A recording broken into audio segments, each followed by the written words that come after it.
In the autumn of 1987, the quiet streets of The Hague held a secret that threatened the very heart of the Dutch royal family. Slobodan R. Maitrich, a man known in certain circles as Karate Bob, found himself carrying a burden of knowledge that felt like a physical weight on his shoulders. He was no ordinary citizen. His past was as complex as the situation he now found himself entangled in. A former Yugoslav top counterintelligence agent and a 10th Dan karate master, Maitrich had defected to the West in 1973, turning his back on the regime of Marshal Tito and leaving behind a life of state-sanctioned secrets and danger. Now living in Amsterdam, his life was a shadow of its former self. He existed in a state of paranoia, an undesirable alien in a country that viewed him with suspicion. But his instincts, honed by years of intelligence work, remained razor-sharp. Through channels and connections that he kept close to his chest, Maitrich stumbled upon information that made his blood run cold. A powerful criminal organization, a shadowy syndicate that moved in the spaces between the upper world and the underworld, was planning something audacious and unthinkable. The kidnapping of the Prince of Orange, the future King Willem-Alexander. The plan was meticulous, the players dangerous. This was not a random act of crime, it was a calculated strike at the heart of the Dutch establishment. Maitrich knew he possessed a golden tip, a piece of intelligence so crucial that it could prevent a national tragedy. But who would believe a man like him, a defector, a stateless person, living on the fringes of society? The Royal Security Service, the elite guard protecting Queen Beatrix at her working palace, Noordeinde, was not in the habit of taking tips from mysterious foreigners. Yet the moral imperative was clear. He could not stand by and let the prince be taken. But the information burned inside him, demanding action, even if it meant putting himself in the line of fire. He had to find a way to make them listen, even if it meant doing something drastic. The gravity of the situation was almost incomprehensible. If the plot succeeded, it would plunge the nation into a crisis unseen since the war. For Maitrich, it was also a personal crucible. This act of loyalty to his new, adopted homeland could be the very thing that sealed his fate, either as a hero or as a man who knew too much. As he walked the foggy streets towards the palace, he knew there was no turning back. He was about to step into a world of protocol, power, and suspicion, armed with nothing but the truth and a desperate hope that someone, anyone, would listen before it was too late. The confrontation at Noordeinde. The palace. Noordeinde stood as a symbol of Dutch stability, its elegant facade concealing the watchful eyes of the royal guard. On this particular day, the routine of the guards was about to be shattered. Karate Bob, his heart pounding with a mix of fear and determination, approached the palace gates. He was not a man who was easily intimidated, but the formality and silence of the royal residence were overwhelming. He knew the protocol. A civilian couldn't just walk up and demand to speak to the Queen's security. He had to create a disruption, an incident so immediate that it would force the guards to engage with him, to listen to what he had to say.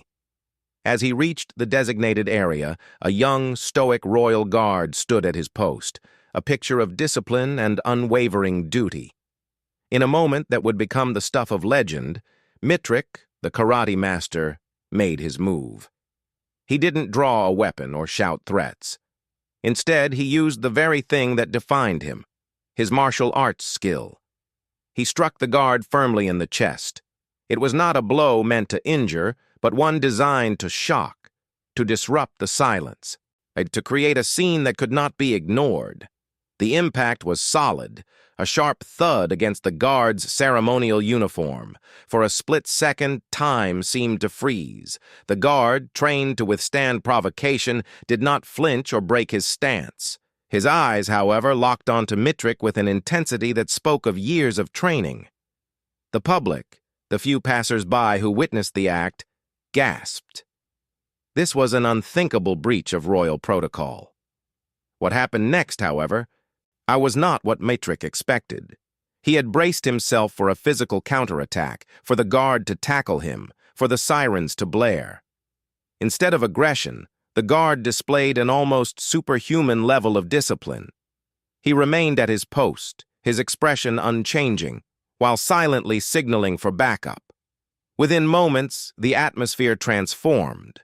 More guards materialized, not with violence, but with a calm, coordinated efficiency. They surrounded Matrick, their presence an impenetrable wall of authority. The karate master, who had prepared for a physical confrontation, was instead met with a fortress of protocol. As they escorted him away from the public eye, he realized his plan had worked, but not in the way he had imagined. He was now inside the system, pulled from the public sidewalk into the secure, hidden world of the palace's security apparatus. He was no longer a man causing a disturbance. He was a potential threat being processed. And the confrontation was over. But the real test was about to begin. The secret unfolds. In the sterile, secure environment of a palace interview room, the guard's demeanor shifted from ceremonial to operational. The men questioning Karate Bob were not just pretty uniforms. They were seasoned professionals of the Royal Security Service. They had dealt with cranks, mentally ill individuals, and attention seekers before. The man sitting before them, who had just assaulted a guard, fit a certain profile. They began their interrogation with skepticism, their eyes cold and demanding. They wanted his name, his purpose, his accomplices. They expected a confession of a foolish, drunken act. Instead, Matrick, drawing on every ounce of his counterintelligence training, began to speak with a calm, detailed precision that immediately cut through their cynicism. He did not ramble. He presented facts. He laid out the plot. A criminal organization, with connections that stretched deep into the upper echelons of society, had been planning the kidnapping of Prince Willem-Alexander for months. He named names, described methodologies, and outlined the timeline with an accuracy that was chilling. He spoke of engineers and financiers, revealing that the conspiracy was not just a gang of thugs, but a sophisticated operation. He told them that he had tried to warn the Justice Department, that he had provided information that could have stopped the entire thing, but that his warnings had been ignored or fallen on deaf ears. The gang, he explained, was adaptable. If the prince became too hard a target, they had a contingency, an alternative victim of immense wealth and status. The security agents listened, their initial skepticism slowly turning into a focused, grim attention. The details Matrick provided were too specific, too interconnected to be the ravings of a madman. He spoke of the underworld's entanglement with legitimate business, a web of corruption that the authorities had failed to see. This was the golden tip. He revealed that, fearing for his life and knowing the volatility of the information, he had taken a precaution. At the advice of his then lawyer, Luke Hamer, he had deposited a sworn declaration with a notary public in Amsterdam, Van Os. This document contained all the crucial, verifiable information about the kidnapping case, sealed and dated at a time when the identities of the perpetrators were still unknown to the public and the police. It was his insurance policy, his proof that he was not creating this story after the fact. The room fell silent. The guards looked at each other. This man, this undesirable alien, had just handed them a roadmap to a conspiracy that could have brought down the monarchy.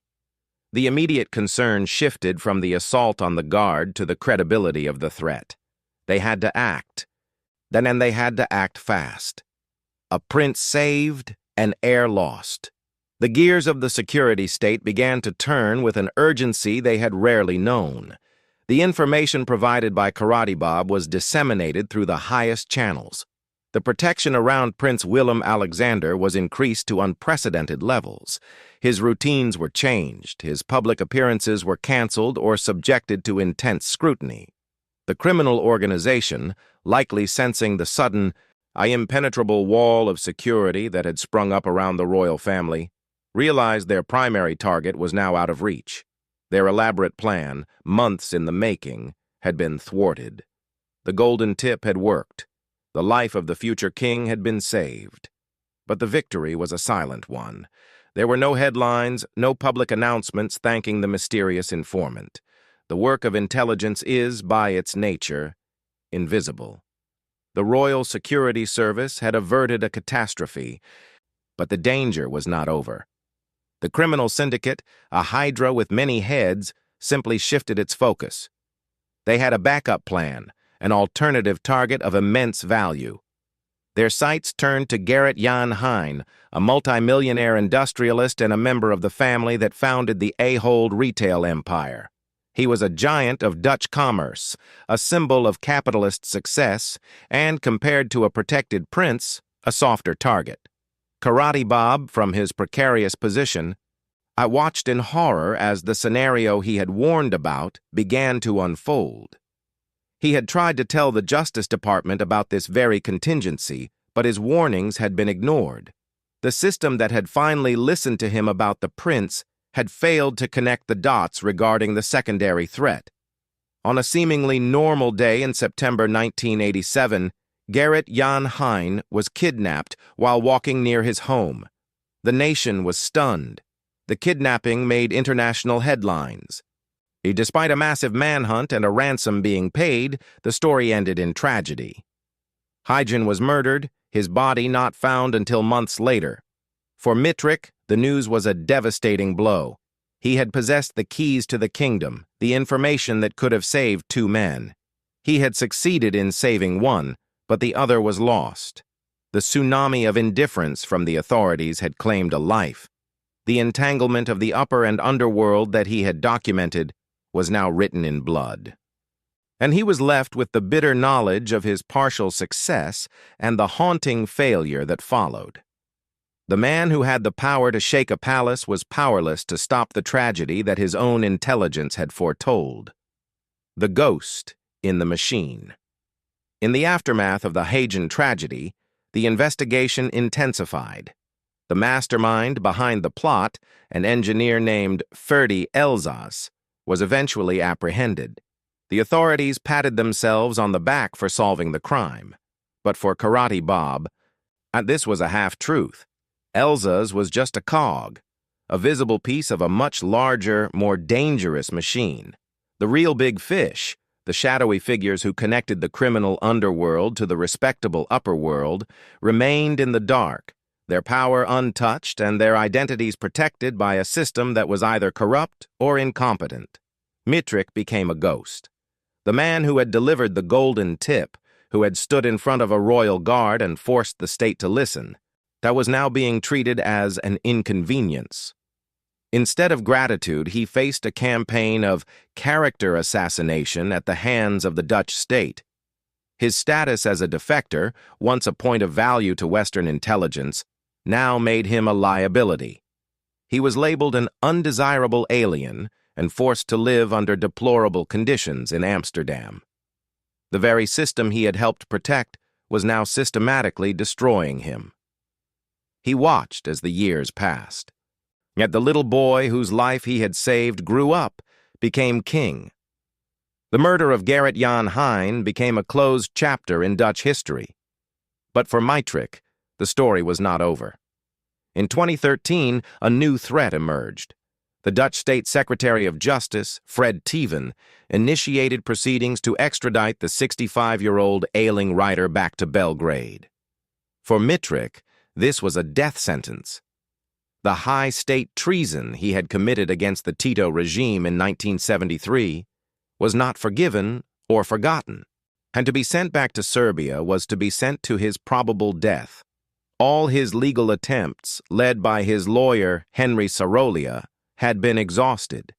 The state was willing to sacrifice him, to sweep the last vestiges of a messy intelligence affair under the rug.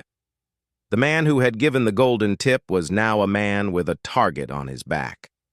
The final, desperate appeal. With his back against the wall and extradition looming in early 2014, Karate Bob and his supporters launched a final desperate gambit.